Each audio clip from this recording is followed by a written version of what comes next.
bésu korité ci ñi ëpp ci jullit yu Sénégal korité wala Aïd el Fitr bi nga xam ne moom mooy jeexal weeru Ramadan weer wi ne feeñ na démb ci gox yu fasantikoo ci biir réew mi bu ñu sukkandikoo ci commission bi ko doon séentu ci biir RTS di commission nationale lu tolloog fukki école wala bokk lu ko jege tëj nañ leen ci boori Nord Sindia dara waralu ko nag lu muy liggéey ba nga xam ne armée nationale mu ngi koy def ngir jële fa ay base rebelle yu MFDC ca Casamance tax na nag ba jafe-jafe yi ñàkkul ci askan wa sagar ko li di maire bu Oulampan di am njàkkare ngir élèves yi nga xam ne ñoo doon jàng rawatina ci ñi war a def examen ren ji Macky Sall ak Antonio Guterres ñoom nee nañu faaw ñu wut saafara nu mu gën a gaawee diggante Russie ak Ukraine président de la République dalal na naka démb njiitu ONU secrétaire général bu ONU mi nga xam ne mi ngi ci ab ngan fii ci Ndakaaru ci Dakar nag fii secrétaire général bu Nations Unies nee na nañu fexe oyofal bor yi nga xam ne moom la réew yi ñàkk koom amee ci jamono ji Chimère Diop moo nekk ci xarala bi Simon Faye di leen faram-fàccee xibaar yi bismillah daleen ak jàmm.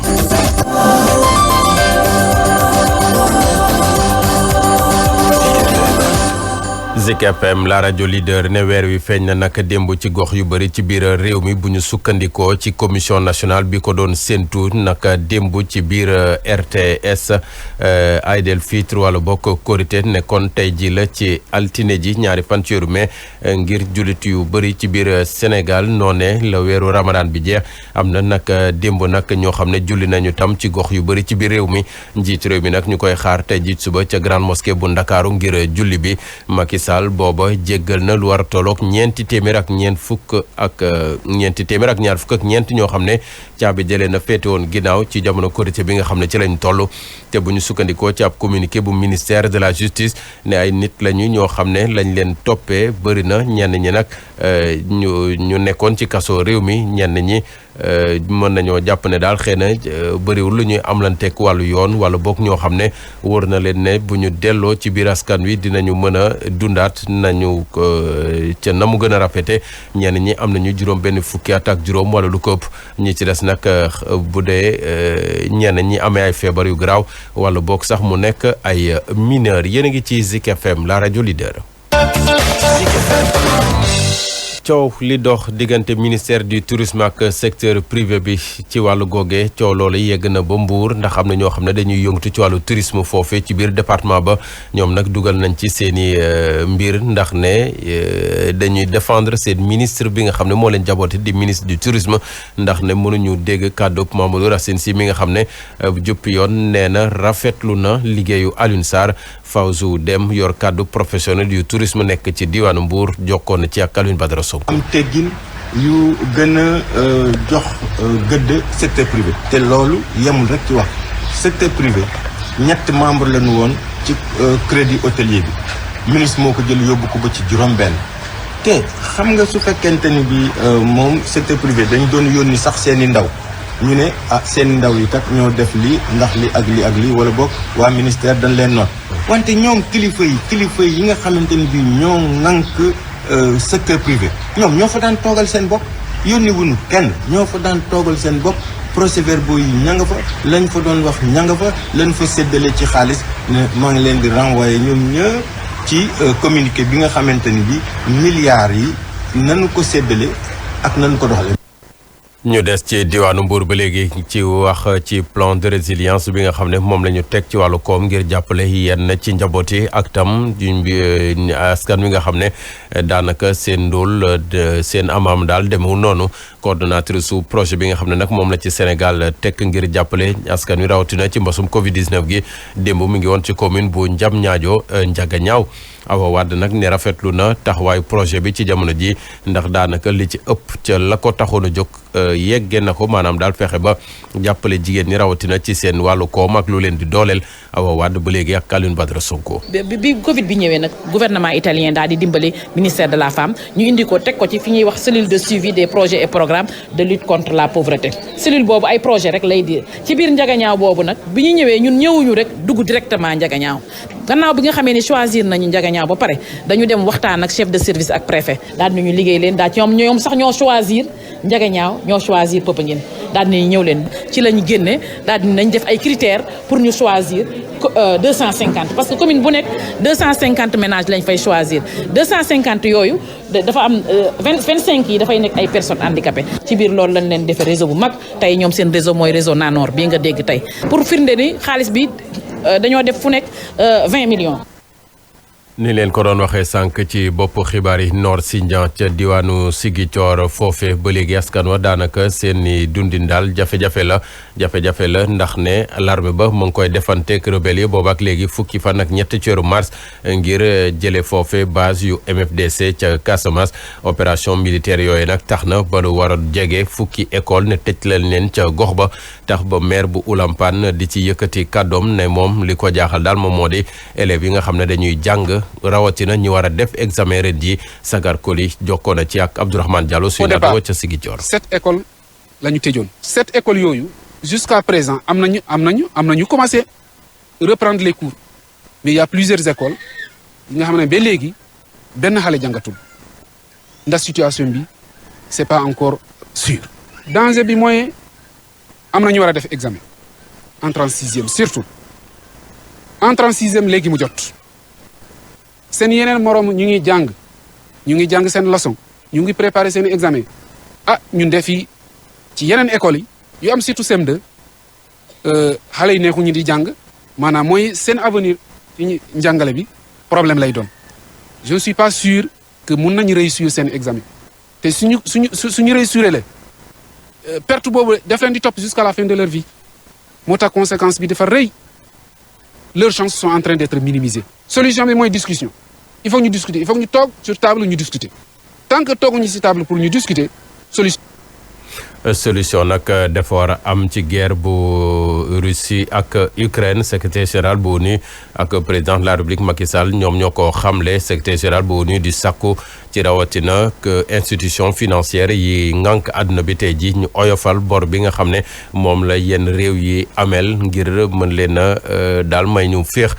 Antonio Guterres nag ne loolu moom mooy may réew yi amul doole daal ñu mën a jóg ndax crise yi dal seen kaw at yi ñu weesu métti na lool Antonio Guterres nag nekk ci nganam gu njëkk ci Sénégal en tant que secrétaire général bu ONU waxtaan na ci ak président de la République Macky Sall waxtaane wàllu coopération ak mbasub Covid-19 bi rawatina njeexital gi nga xam ne guerre ba ca Ukraine am na ko ci Afrique démb nag sol naay dàllam ànd ak njiitu réew mi démb visité ji sànc bi nga xam ne fa la ñu nar a def makkaanub Nations Unies fii ci Sénégal Fatoulaye Mbaye Diop. visitam bu njëkk secrétaire général des Nations Unies fii ci Sénégal daal di am ci contexte bu xaw a doy waar post Covid ñàkkum kaaraange ca Sahel guerre Ukraine bi ak yeneen. ci Sahel bi situation bi mi ngi gën a métti nag ak ci attaque terroriste yi waaye tamit coup d'état yi nga xam ne mi ngi gën di bari.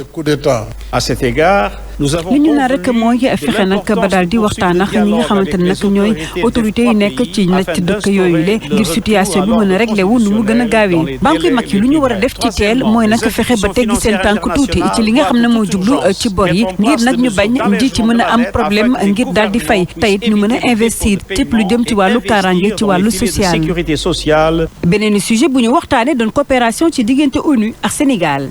Sénégal day dugal loxoom bu baax ci Nations Unies ci wàllu mission jàmm depuis 1960 waaye itamit doon nañu 11e ci contingent militaire tey tamit Nations Unies teew nañu bu baax fii ci Ndakaaru.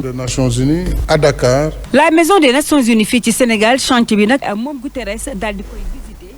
Diamniadio, un nouveau symbole de notre partenariat florissant. ngir secrétaire général bu Nations Unies Sénégal doon na nag exemple ci wàllu gouvernance ak i démocratie ñu fàttali ne visite bi nag bokk na ci visite yi muy am bu weeru koor jotee rek ci dëkk yi nga xam ne jullit yi fa ëpp.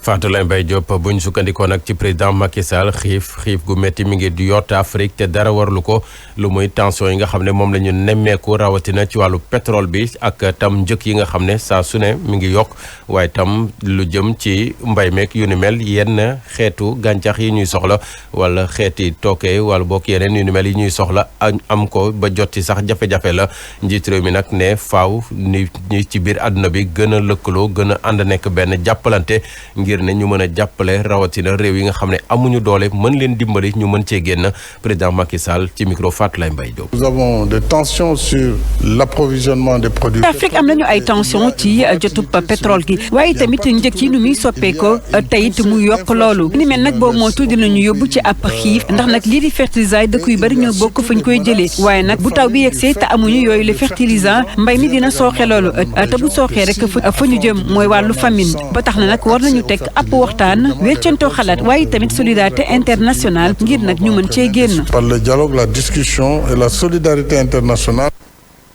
Président de la République bu Sénégal Macky Sall secrétaire général bu Nations Unies moom